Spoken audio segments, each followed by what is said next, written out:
Welcome to the RadioU Podcast. Coming up, an explanation for why Stephen A. Smith's takes make no sense. Also, Ashton Hall had another routine that went viral. All that and more on the way next.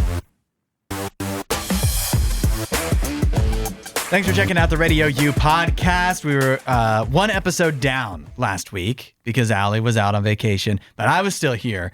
And Allie, I need to tell you about you and everybody something that you missed. What? While you were gone. And that is that when I got here on Friday morning, I set off the alarm. You did not. I set off the alarm. But you always get here early. I'm always the first one here. Yeah. And so I'm always the one to turn off the alarm. Right. So I get here early and go to turn off the alarm. And I swear to you, like, you know how it is. We have a code. You probably never have to do this, but we have a code. Well, I have had to do it when you've been on vacation. That's true, right? Yeah. You're the first one. So you have a code that you're supposed to enter in, the 4-number code. Yes. That turns off the alarm. Yes. And I look at the alarm thing. I walk through the door. I look at the alarm, and I go, I don't remember my code. Oh, no. The code that I have entered hundreds of times to enter this building. I've never had anything like this. I just looked at the keypad blankly, and I just started pressing buttons. I'm like, hopefully I'll just muscle memory this thing because I don't know what it is. It left my mind. The information completely left my mind. And a combination of me entering the wrong code too many times and it taking too long for me to figure out what the right one was. And the sirens start blaring.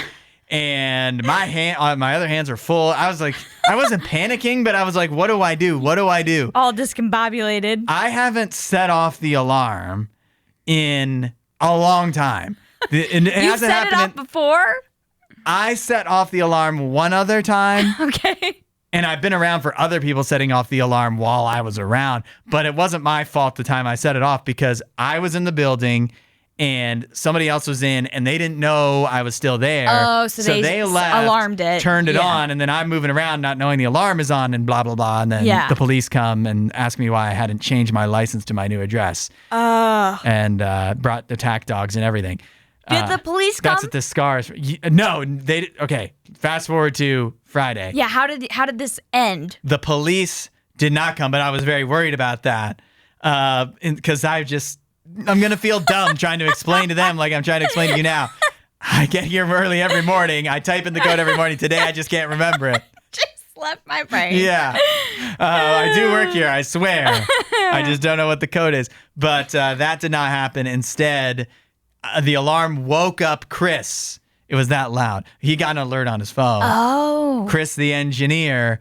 And so he was able to remotely turn. I guess he probably looked on the security cameras too on his phone. And so it was just my dumb face looking around like John Travolta, like, what do I do? What do I do?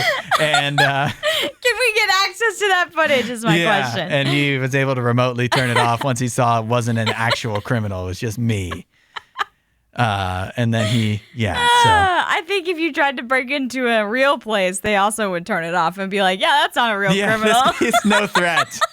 This guy will do just nothing. Turn it off. He'll probably just fall over and do no harm.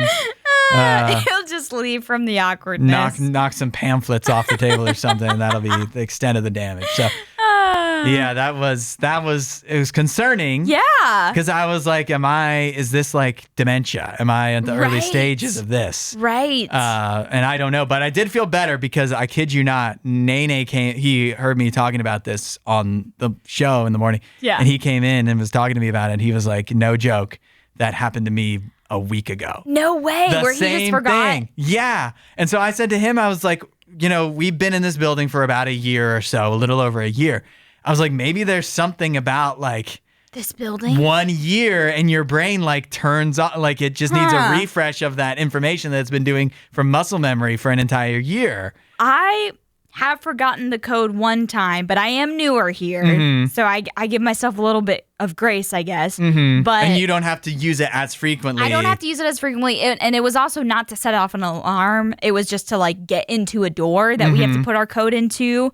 And so for some reason, I was like, I got the numbers switched. Because it's like 4 digits, and I got the numbers switched. I did realize that. Like I walked in and blankly totally forgot what the numbers were. I did remember what they were, but not in the right order. And I was not close with the order. Oh, really? Yeah. The first one was, I was thinking it had to be this number, and it was not that number at all. So I was completely off. But now I'm thinking about it more, right? When we first moved in here, it's been just over a year. But when we first moved in, we didn't have the same security system. We didn't have anything yet when the building was brand new. So maybe like literally a year ago is when we added the security system, and it could be like a year in your mind. It just resets. Because what are the odds that Nene and I we've entered the code so many times and we both forget within a week. Yeah, that's crazy. Or maybe we're being poisoned. I was going to say all 3 of us forgot within a decent amount of time of each other, like not that far apart. So maybe that theory holds. Maybe there's like some kind of gas in the air. We're breathing it in. Yeah, that's like, messing with our minds. Yeah, it makes us forget numbers. Messing with that one center. It could be like terrorists or something.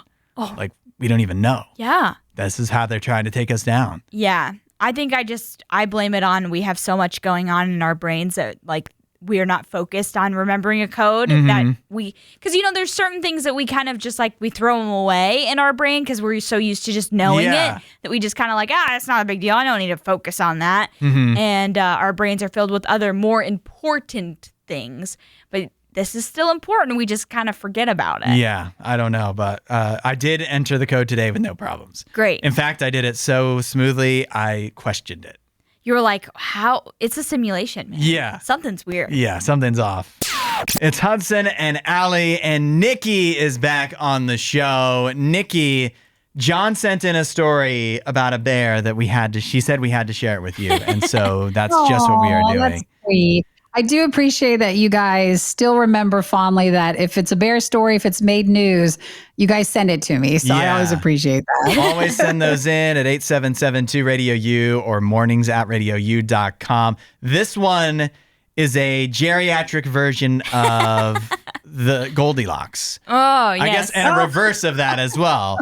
Because what we have here is in Pennsylvania at a retirement home, we had a black bear that actually came into the property, and I believe it literally like got in somebody's bed.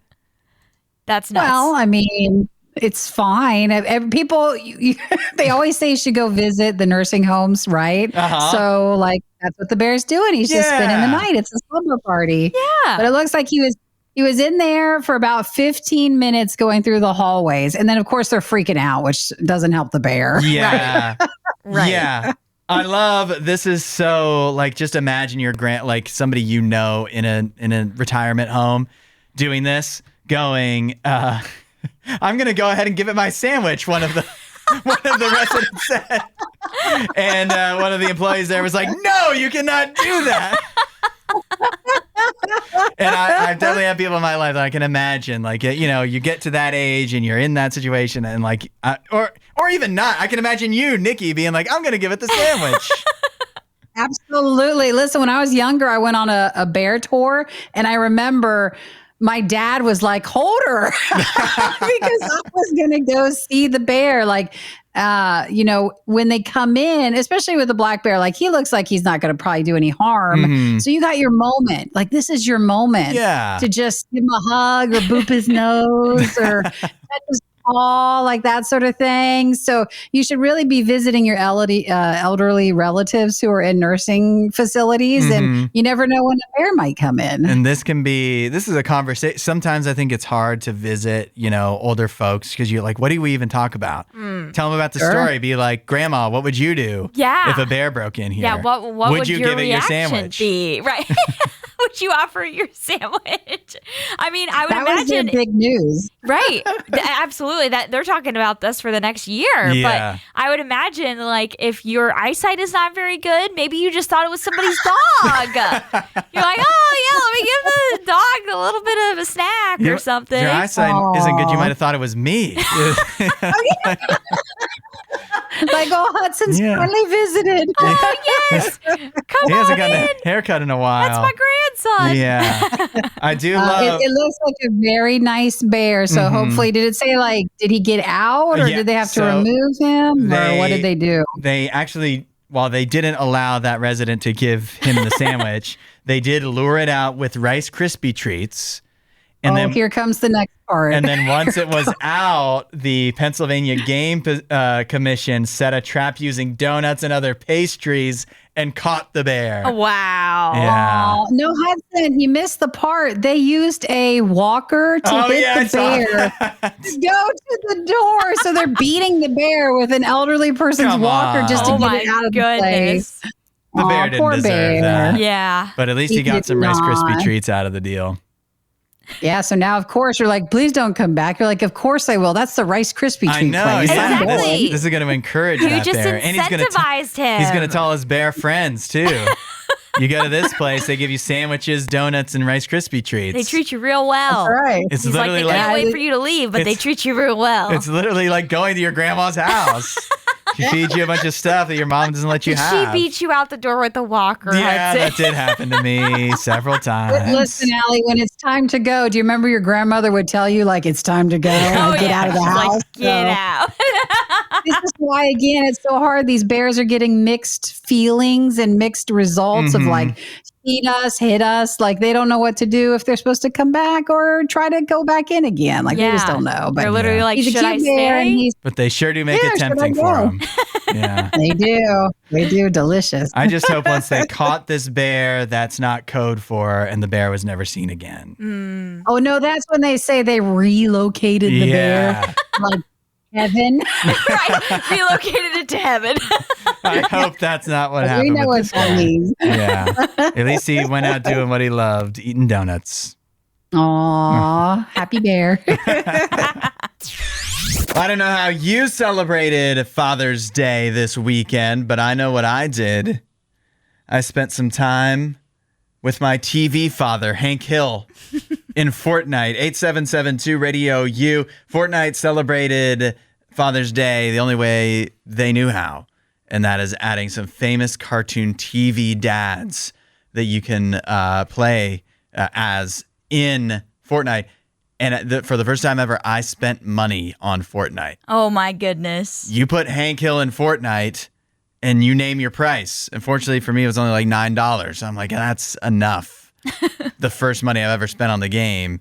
You could also they also added in Bob from Bob's Burgers, Bob Belcher. Yep. And Cleveland Brown from the Cleveland Show. Is that still on TV? I have no idea. I have no idea. I know either. Bob's Burgers has been going Definitely strong. going strong. Yeah. And Hank Hill, King of the Hill, coming back. August 4th. What a great promotion.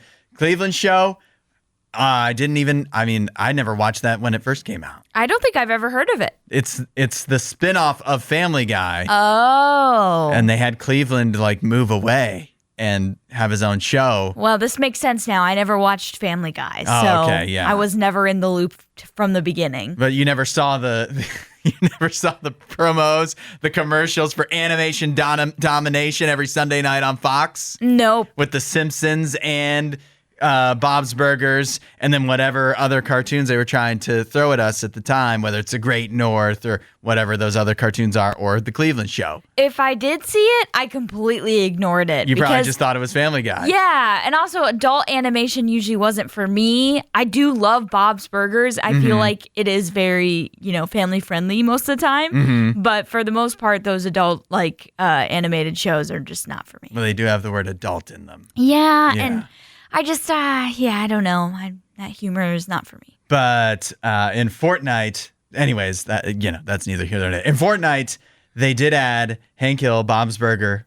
I just call him that, and Cleveland. Bob Belcher. And I love that they if you've ever watched King of the Hill, they were very careful to make sure they accurately portrayed Hank Hill's very flat butt.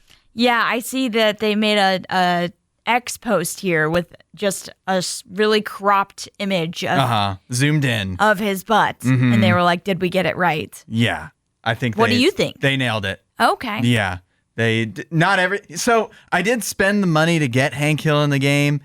What does he do? Like, what can he do in the game? They don't have his voice at all. Oh. And that would be the case for all of them. So, he can do whatever emotes you want him to do, whatever other emotes that you've either unlocked or spent other V-Bucks on to acquire. So you can make him do silly stuff, but I mean, you can just play with him in the game. But honestly, do I feel like it was $9 well spent? Maybe not, because it's not really that different. Yeah. But I've also always just been playing with whatever random thing they come up with. So this is better than that. Yeah, sure. And you get to keep it forever, right? It's forever. Yeah. So I think it's $9. It is $9 well spent. Okay. It's just without a voice, without Hank Hill having any sayings. So what I just did was I just put those in for him. I was being like, dang it, Bobby, the whole time. Every time somebody shot me, that's what I said. Yeah, you just add in that layer yourself. It kind of made it actually more fun for me. Right. If you did Bob Belcher, you'd have been like, Linda, you know, like it would have been perfect. Yeah. He would have been like, Tina, turn the car. Tina, turn. Oh, I'm a few episodes behind on Bob's Burgers. I got to catch up. You do. Have you thought about what you want done with your remains after you pass 8772 Radio U? You know, you should think about it. It could happen at any time. That's a threat. You never know. Allie, in the UK, they are working on potentially a new way, for them anyways, that you could have your remains disposed of after you go. Mm-hmm. And well, I guess that is kind of obscuring. After you die, what happens to your body? The UK is working on a new way of disposing of it. Okay. Disposing. That's what I like to think about when I'm dead. I was going to say, how they're going to dispose of me. Disposing? What? That's very different than honoring, remembering, memorializing. Well, you do that for the person, but not their body. I know, but usually, I feel like most times there's kind of ways that we do that, whether it's through, there's a little urn if they are, if they decide to be, what's the word I'm looking for? Cremated. Yeah. I was like, incinerated? That's not the right word. Or, buried. And so I feel like there's ways that we do honor them and remember them with both of those. I'm going to tell you what this is something that is done in some countries. The UK may allow this sometime soon as well. And I'm going to describe it, and it sure as heck to me sounds a lot like disposing of. Oh, boy. Step 1, you load a body into a pressure vessel. Step 2, the vessel is loaded with a mixture of water and alkaline chemicals. Step 3, the vessel is heated to around 320 degrees Fahrenheit to break down the body into liquid and bones. Step 4, the liquid, once your body has been liquefied, they call it effluent, and it goes down the drain. 5, your remaining bones and teeth are ground into ash for the bereaved to take home. So you still get an urn. Okay. It's just instead of getting burned up, you get flushed down the drain. Wow. And this is what bothers me is not my body going down the drain, because I'm dead. What do I care? But what bothers me is how they just keep using this term down the drain. And I'm like, yeah, they couldn't come up with a more, friendly term for that. I don't know. But also, when I'm still alive, I don't want to be living in a country where other dead bodies have just been gone down the drain. Yeah. What is that drain? Where does it go? Right. How does it interact with the water that I eventually drink? And shower with. Oh, good point. Yep. I know that it goes through purification. I mean, I guess all water has been somewhere nasty, but at the same time, I don't like that thought. Yeah, no one wants to think of that. I don't know if I like this idea. Apparently, advocates are supporting this because they call water cremation or alkaline hydrolysis. I don't know how to say that. Hydrolysis, maybe? Hydrolysis. There we go. And they claim that it's better for the environment. But, those that are skeptical of this point out that this feels very disrespectful to the dead. I don't care about that. I mean, when I'm dead, do it. Whatever's the cheapest is what I say. It's too expensive. I know. So I know a lot of people have different beliefs and understanding of this. So I don't want to disrespect people that have different views on this, because I don't really have like a hard line view on this where I'm like, it's one way or the other. I think I would probably prefer to be buried, to have a physical location where my family could visit me. Because I know for my 2 grandfathers that have passed, actually 3 grandfathers, because I had a step grandfather that have all passed, it's nice to be able to go leave flowers at their grave or wherever. And also anytime I drive past, I can kind of like think about them. So that is something nice. But I don't think everybody needs to do that. I'm not, again, I'm not a hardline person and with this. And it's so expensive. But I will say the lingo of how this is described does feel a little disrespectful to me. Maybe it's just because it's the sun in the UK and they're just like using the most absurd terms with this. Yeah, and it's just, they don't care. They're not describing an individual person. They're just describing Right, they're not describing your loved one. Yeah. Right. But if it's me, I'm telling you, this sounds expensive to me. And I know that funerals and everything that goes with that, like, I don't want all my whole life savings to go to disposing of me when I'm gone. Sure. So whatever it is, I just want my family to be able to have financial freedom when I'm done. So what I say is just like, if it's cheaper to throw me in the ground or just leave me in a heap on the side of the street, like whatever works. In a heap. Whatever works. You remember Ashton Hall, maybe not by name, but he's the guy who went viral on social media for his morning routine video that started at like 3 a.m. The Saratoga water guy? Yes, that's exactly him. And yeah, it showed him like jumping in the pool, and based off of the timestamps, he like swam for 3 minutes. Just absolutely ridiculous. The most absurd morning routine ever. Yeah, he's back. He's back. This week, he was challenged. I don't know how this came about, but he and iShowSpeed, another popular streamer, were racing. Like just shorts and shoes, and that's it. And they're just foot race. Who's faster? And they don't call him iShowSpeed for nothing, because he won 4 times in a row. Yeah, he won quite easily. Convincingly. Yeah, and... at least one time, Ashton Hall literally face planted in one of the races. So he's just running there in a field. There's nothing to trip. There's no obstacles for him. I don't know why he face planted. It doesn't look like it was like wet grass or anything. I mean, it's like Miami or so. Like it's so totally nice out. Very strange for somebody with his like physique. He seems like he's in great shape. I mean, anyone can fall. There can be any reason to trip up. He was pushing himself too hard. Maybe he didn't want to lose. Maybe that was race number 4. It's true what they say. Your greatest obstacle is yourself sometimes. That was definitely the case for Ashton Hall. iShowSpeed told him to delete his social media after this. He did not do that. Yeah. Instead, Ashton Hall bounced back the way that any real man would, and that is by having half of his body or one leg in a bubble bath and enjoying a charcuterie board, and also rewatching footage of the races on his TV. Ashton, no! Why are you rewatching it? Throwing a baseball at the TV to destroy it. He's crashing out on, instead of deleting his socials, he just crashed out. He's literally the villain of an 80s movie. I know. You know what I mean? He's like the villain that's like the really rich kid. And he's like, I lost. Yeah. But the good news is he has really he's not a threat to anybody. No, he looks physically not imposing, but obviously you would just run away from him and he wouldn't be able to catch you.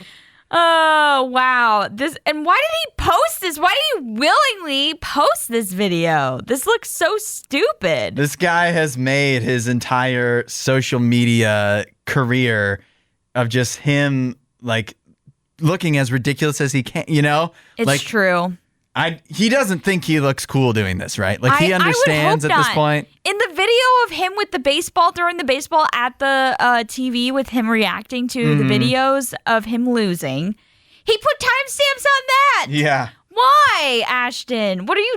At this point, this is just rage bait. It has to be. Yeah, he's just leaning into this persona that he's made, which is not that like he's rich and successful and cool. It's that he looks rich and successful and cool, but he's actually a total dork. He's an L7 weenie. He totally is.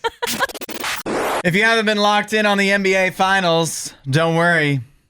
Stephen A. Smith hasn't been either. 8772 Radio U. Stephen A. Smith was caught at Game 4 of the Oklahoma City Thunder Indiana Pacers NBA Finals, which, by the way, he's on site to cover. He's there to commentate between quarters and halves, right? Pre and post game.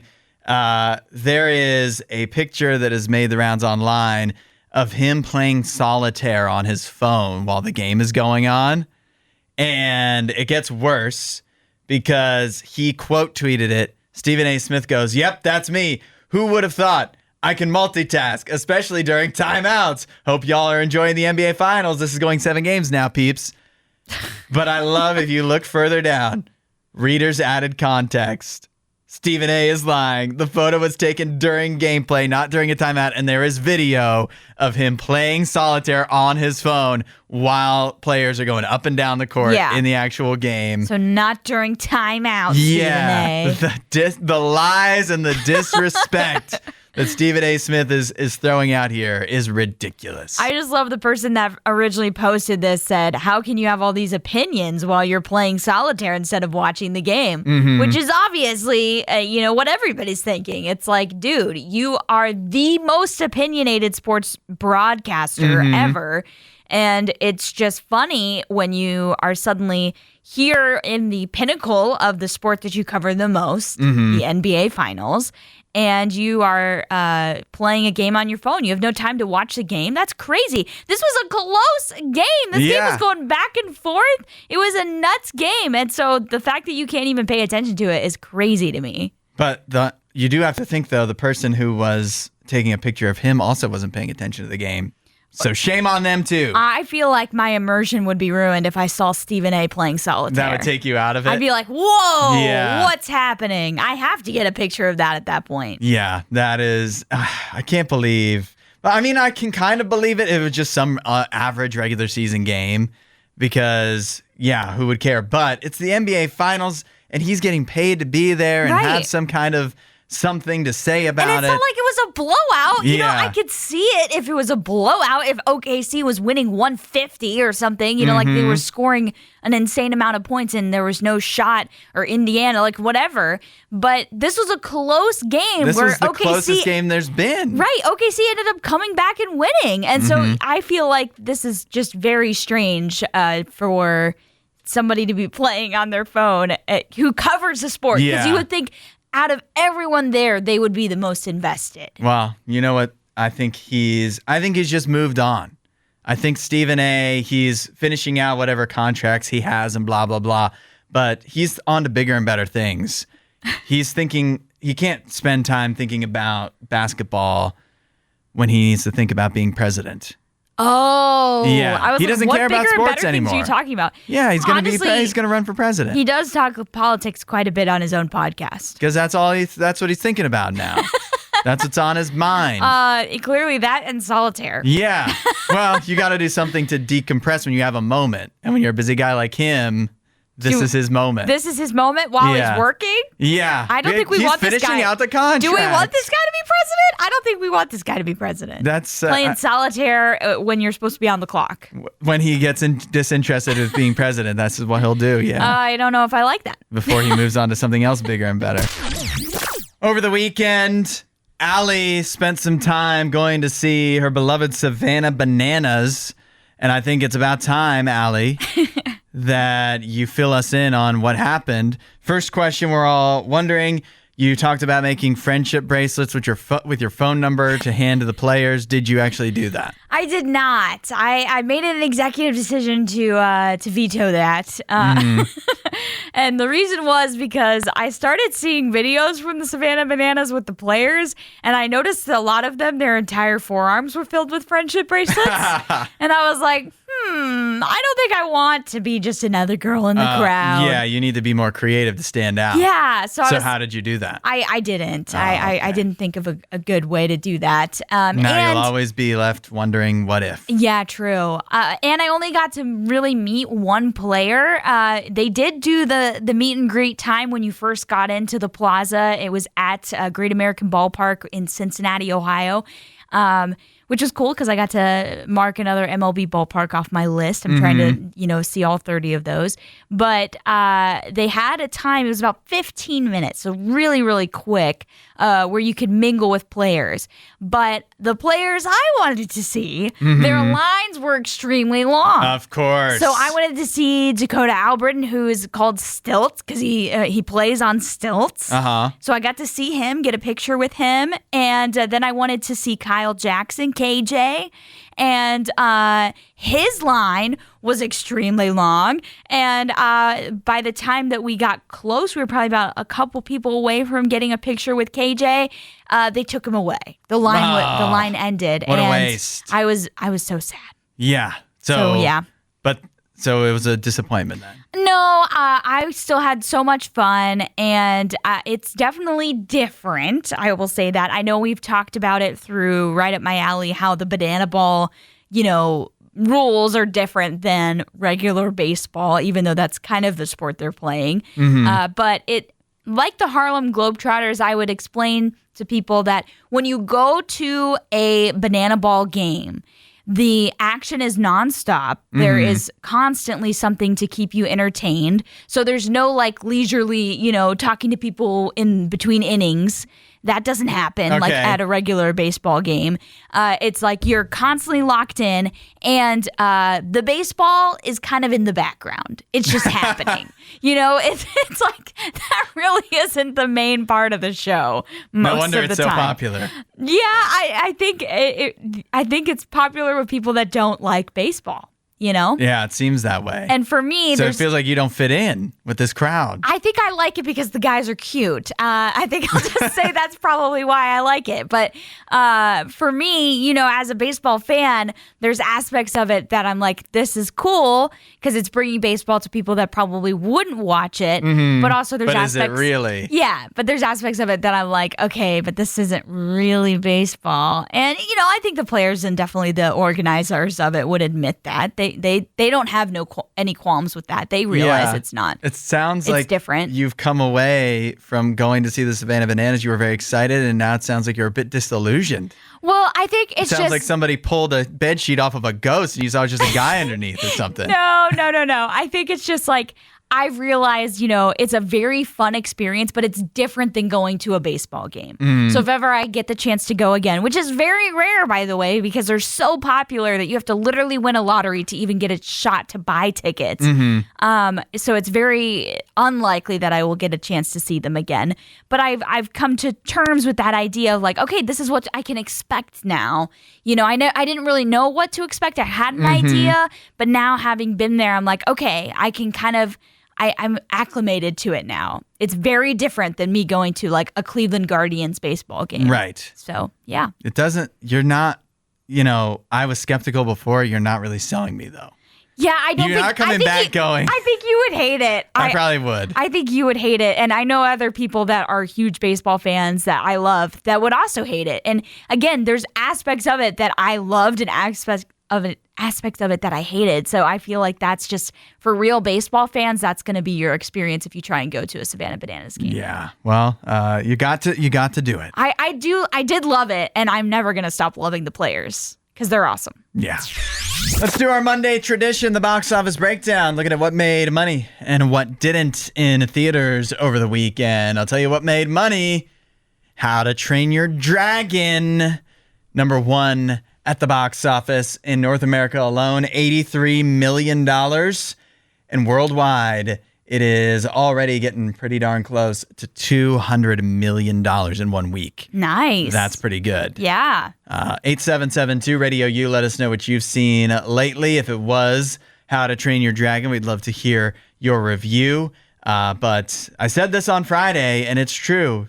We're from now on, we're just only going to get live action remakes of movies. That will be the only movies we get for the rest of the time. I do feel the same way, but I did hear that this is a remake done well. Really? I haven't watched it yet, so I don't know if I can trust that headline. But I did see that headline that said this remake is something that Disney needs to learn from. It had about an 80% on Rotten Tomatoes. Okay, that's not bad. Which is around about where Lilo and Stitch was as well. Was it 80%? I thought it was more like... It was pretty high. 60-something. It was pretty high. I thought it was like just barely fresh. And speaking of Lilo and Stitch, it has a 72. So, I mean, that's still comparable. Pretty good. Lilo and Stitch was number 2 at the box office, which, by the way, that makes 4 weeks since it's come out, and it's still at number 2.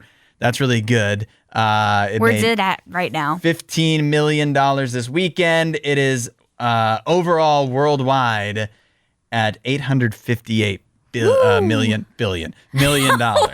It's getting close to $1 billion. Yeah, it's getting close. And then Materialist was number 3. That's the new Dakota Johnson, Pedro Pascal, Chris Evans movie, which made $12 million.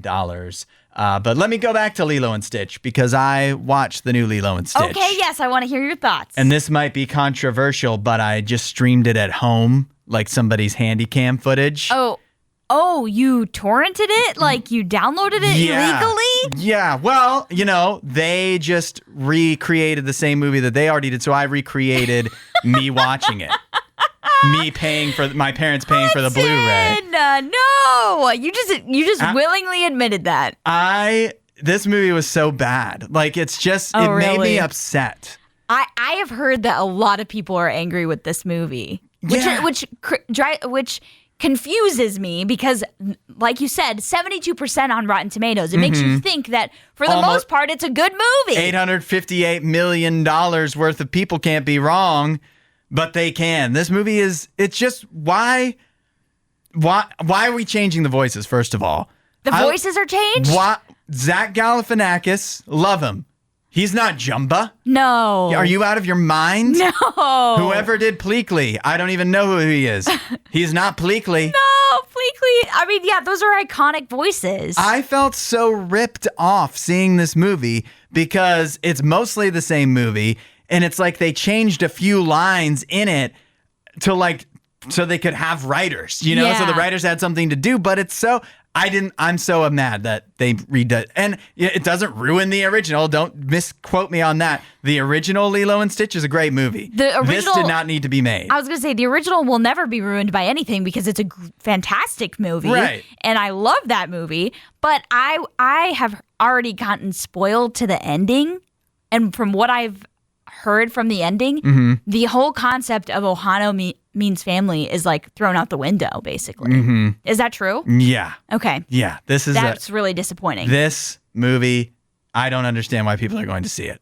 Oh, man, I don't I mean, once you already get there, it's too late, but also people just keep going. Yeah, people are continually going and giving it more and more money and making Disney think that they need to keep doing this. We don't need, I'm taking a stand.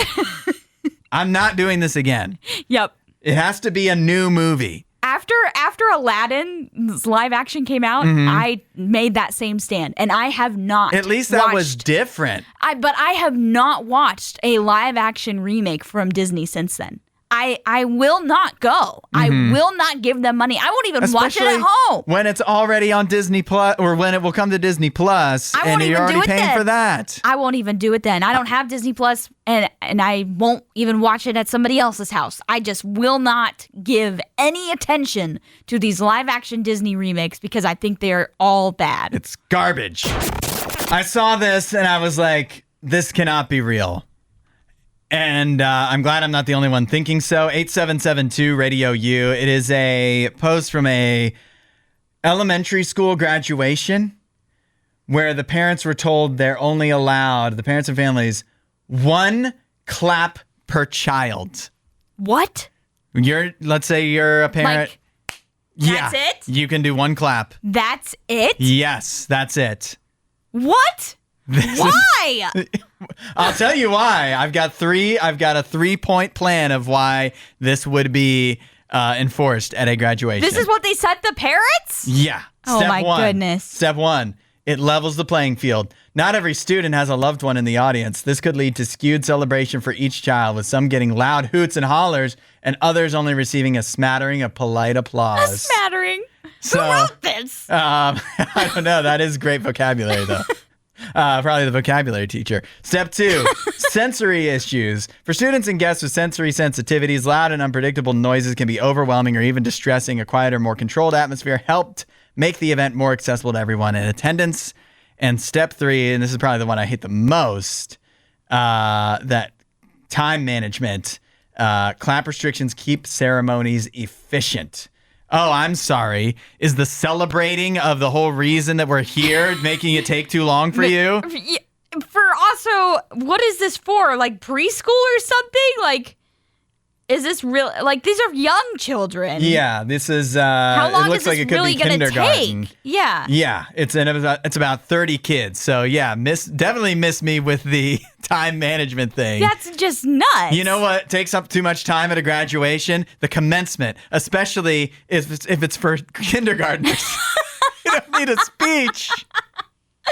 Oh my goodness. Yeah. I do not agree with these type of restrictions here.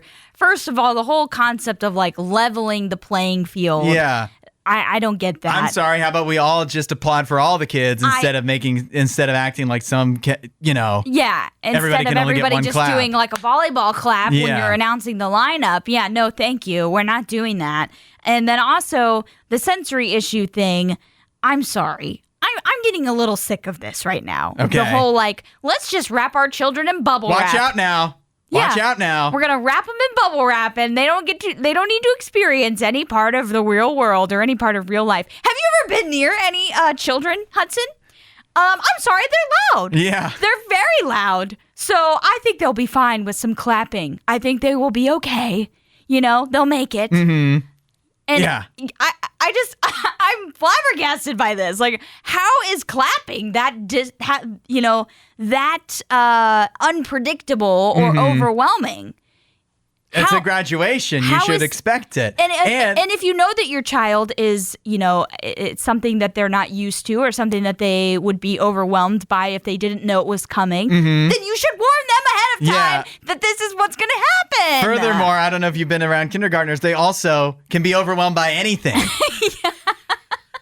Like, there's probably these 30 kids. 7 of them probably had a breakdown that had nothing to do with noise at all. Right. Just because they didn't want to go on stage or they pooped their pants or something. Like, what? Yes. Yeah, you can't tailor the whole thing to the kids because the kids are unpredictable in general. Well, also, I'm thinking if I was a kid, right? It's kindergarten, but you worked hard, Yeah. You had a hard nap time. You had to take a nap every day and color with crayons every day. Right. And I need to be encouraged. I need to know that it was all worth it. That it was all for something. Yeah, I'm working towards that moment of applause, my moment in the sun, my time to shine. They deserve more than one clap. I need more than one clap. Yeah. And finally, my final point, and this is the big one. How do you enforce this? Yeah. 30 kids. You're talking about, listen, they said everybody doesn't have a parent in the audience maybe, but let's say some people probably had several. Yeah. How can you enforce this? I'm sorry. How are you that's 120 people. At least I'm thinking. Grandpa Joe did not get the note on this. I know. There had to be. Yeah. What are you going to get? What are you going to do? Yeah. Because you can't stop. You can't like rush over and stop him either. You going to give him a demerit? Yeah. What are you going to actually do? This is just nuts. Where did this even happen? I don't Was it in the UK know. with the smattering of applause? Yeah, I don't have that information. But no, I do. No, I just know who the mom is. It doesn't matter. It doesn't matter. I mean, yeah, it doesn't matter, but also this is crazy. It is crazy. This is nuts. It makes me want to homeschool. Allie, I was going through it over the weekend. Yeah. Going through it all. 8772 RadioU. I'm a Red Sox fan. We turned the season around this past week. It had been disappointing. Alex Bregman, our star acquisition from the offseason, got injured. And it just seemed, and we were under 500. It just seemed like, this wasn't going to be our year. But then we got the blessing of playing the New York Yankees. And I tweeted, I wish the Red Sox could play the Yankees 162 times a year because they just dominate the Yankees. The Red Sox dominate. They in the last 2 series, the only games they played against the Yankees this year, they're 5-1. And Aaron Judge yesterday struck out 3 times and grounded into a double play. Yeah, we love to see that from We Aaron love Judge. to see that. And so they sweep the Yankees this week, and then not a few hours after the Red Sox complete the sweep to get back to 500 and are right in the thick of the wild card race, it's announced the Red Sox trade Rafael Devers to the San Francisco Giants for Jordan Hicks, Kyle Harrison, and 2 prospects. And this was unexpected. For sure. And now I'm seeing massive difference of opinions amongst Red Sox fans. I need to know your opinion because you are a Red Sox fan. But Rafael Devers, first of all, 3-time All-Star. He's in his prime. He does have a massive, massive contract. Yes. He's very expensive. Yes. He's also had a bad attitude. He's been complaining. They moved him from third base to DH, and then he's like, I don't want to play if you're going to move me to DH in the first place, then I don't want to play in the field, blah, blah, blah. He's had a bad attitude. Yeah, he really has. There's no two ways about it. But this is a bad trade. This is a horrible trade. Okay. It's a dumb trade. Okay. If you had made this trade a month ago when the Red Sox were struggling, then I would have been as upset. And I'm not saying that I wanted Rafael Devers to stay on the Red Sox forever, because he did. He was probably a cancer in the locker room. I think he made it impossible for them to keep him. You're paying him too much money for him to be belly aching about playing third base or DHing or first base or whatever. Or learning how to play first base, because that's what they wanted him to do, and he refused. Yeah. So I'm fine with him leaving. Yeah. I'm not fine with him leaving for this. This return is garbage. These players are garbage. Okay. No, I'm not. I mean, maybe one of them will actually be any kind of contribution at all. And so this is a trade. If you want to trade Rafael Devers, that's fine. One day, go ahead and do it. But just because he has a bad attitude doesn't mean he's worthless. And you traded him away for essentially nothing. Yeah. This is why I'm upset. Maybe the Giants felt like because he had this bad attitude, he wasn't worth as much. Mm-hmm. Is that the case? Then why are you trading for him? Well, that's what I'm trying to figure out. Is this the best that the Red Sox could have gotten? If it is, then keep him. Deal with it. Yeah, then maybe move on and, and try to make it work at least for the rest of the season. It's not like he was playing poorly. Yeah, right. I don't know his stats. I obviously don't keep track of the Red Sox that much because I'm not a Red Sox fan, but I don't know his stats. I feel like he probably hasn't had as good of a season as he's used to, but it doesn't mean he's bad. He's been a great player. He's been one of the best third basemen in the entire American League. And now he's no longer at third base, obviously. He played well enough prior to get a massive $800 million contract. Right. So he was that good. Well, and he was always known for his offensive stats. His defensive stats were never the best. And so now he's fully in there just for the bat because he's playing DH. So he's not even in the field. So, I don't know. I just feel like this was definitely shocking. But I kind of feel like, as I said, the Red Sox had to do something because he was making it impossible to keep him there. Getting rid of him now feels like you're giving up on the season. Really? Yeah. You think they're giving up? We got 2 pitchers with almost 5 ERA. And 2 prospects that aren't going to play, and one of them's not even like a ranked prospect, so he's no good. But if you're giving up on the season, you also have a lot of young talent coming up for the Red Sox that are now trying to earn time to play. So you're giving up on the season, you're building for the future. Okay, then why are you making this trade now for really nothing? Do you think then wait on, if you don't care about the season anyways, then hang on to this guy that's ruining the locker room this year until you can get something worthwhile for the future? Yeah, I don't know. I don't get it. We're talking shows that got canceled too early without a proper finale that you wish could get the finish that they deserve. 877-2-RADIO-U. We'll start with Ash, who says Stargate Universe. Have you ever watched any Stargate? I have not. Me neither. Is that like a sci-fi type of show? Yeah, I mean, there's a gate, and I know that there's like a spaceship. Okay. Ash is probably so upset right now. I was going to say, describe it better, Ash. Hudson's not doing a good job. I think you have a spaceship and you like go through the Stargate and it transports you different places. Okay. And then I don't know, there's probably like, things you have to do. I don't know. I never watched it. I'm vaguely Clearly, I'm very, you very, clearly never very watched it. vaguely familiar with it. Okay.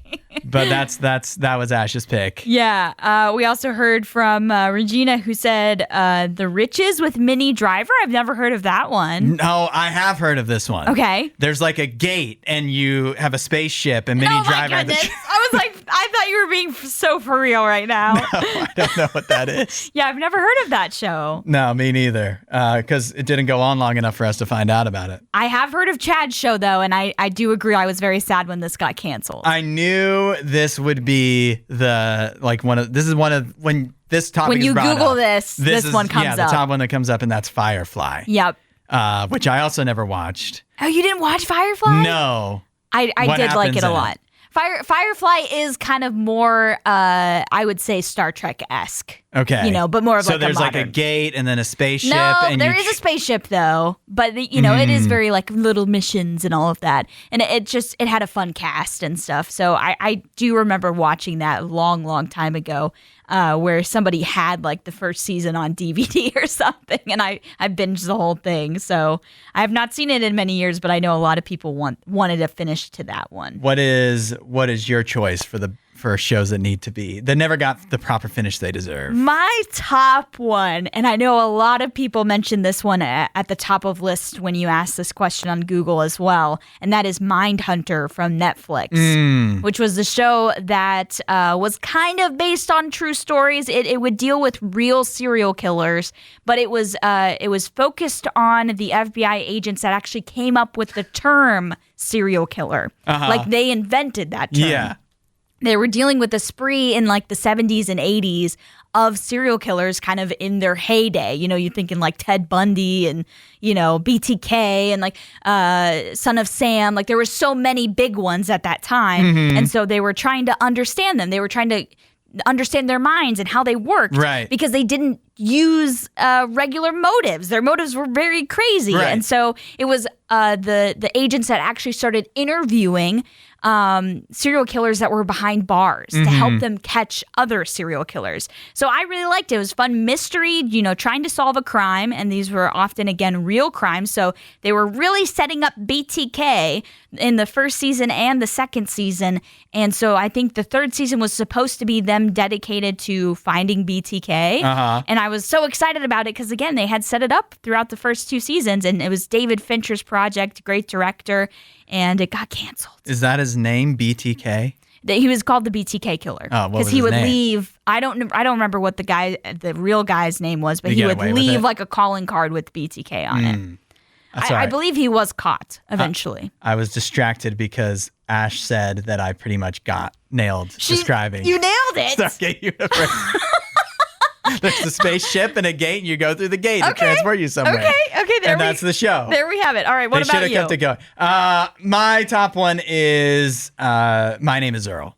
But, I mean... Isn't that coming back? I don't think so. Oh, okay. I don't know. Maybe it wouldn't surprise me, I guess. But I mean, do I feel like it didn't? I guess I just wish there was more episodes because I liked it a lot. Yeah. But some of the Netflix top choices, like Carl says, Santa Clarita Diet. Oh, yeah. I know that was a popular one on Netflix. Lots of people saying Glow, which was the ladies wrestling show, right? I never watched that one, but I knew it was popular. I think Sense8, another one that people liked a lot from Netflix that got canceled. The OA was a big one on Netflix that didn't last very long. I don't know if I've heard of that one. This is the thing with Netflix. There's too many. Yeah, there's so many that and there's get canceled. Still too many shows. Yeah, there's still too many shows that they make, and yet they cancel the popular ones. It really doesn't make a lot of sense. Well, it's funny how they become so much more popular the moment they get canceled, isn't it? All of a sudden, all these fans come out of the woodwork. Yeah, and they're like, how can you cancel my favorite show that nobody heard of until it got canceled? Thanks for listening to the RadioU Podcast. Don't forget to rate and review the show.